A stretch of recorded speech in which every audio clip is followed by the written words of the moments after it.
Have you ever looked at a stock price going up and down and thought, why is it constantly changing? If you imagine guys wearing fancy suits working on Wall Street, setting the price behind closed doors, you aren't alone.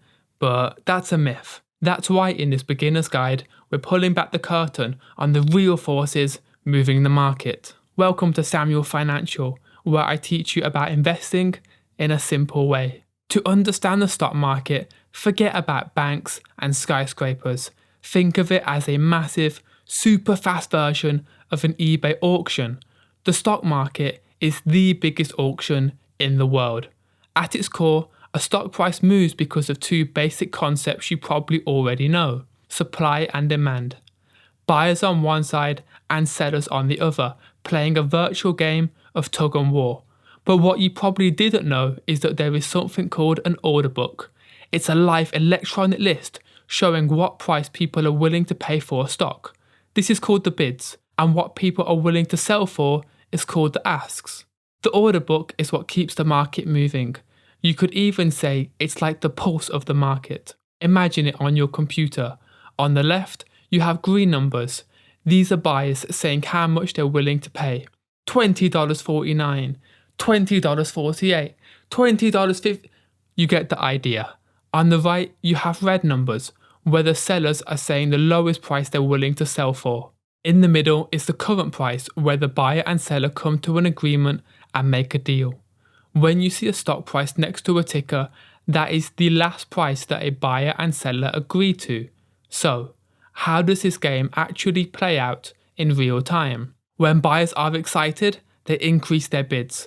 Imagine someone at a car auction bidding on their dream car. The more excited they get, the more they're willing to pay. It's the same with stocks.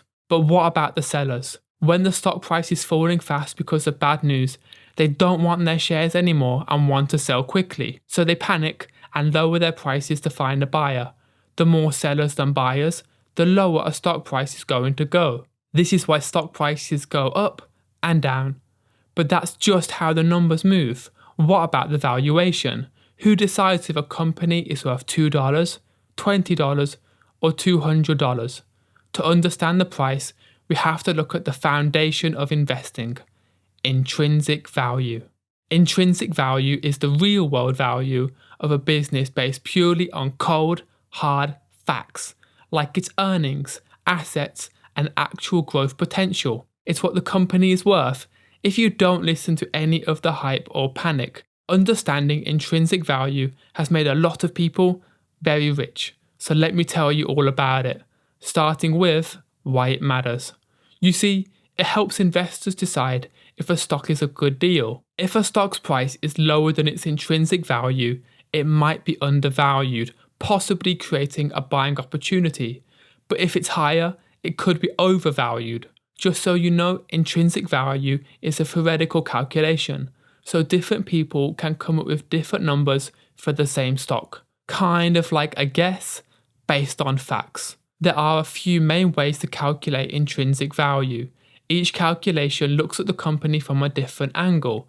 None of them are perfect, so it's good to use a couple. Let's start with asset-based valuation, by adding what the company owns, like cash, buildings, and equipment. Then, subtract the company's debt.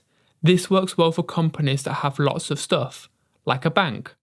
Now let's do the maths. If a company has $100 million in assets and $30 million in debt, its intrinsic value could be around $70 million. You need to find out how many shares are available. If there's 1 million shares, you would do $70 million divided by 1 million, which is $70. Or you can use earning multiples like PE ratio.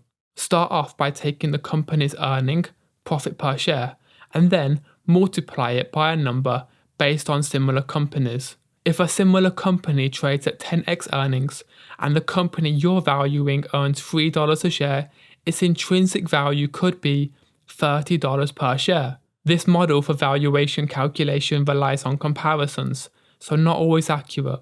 One of the best investors of all time, Warren Buffett, bases his strategy on value investing. He likes to buy stocks when they're trading below their intrinsic value and hold them for a long time. Side note, Did you know Warren Buffett received $816 million in Coca-Cola dividends? Pretty cool.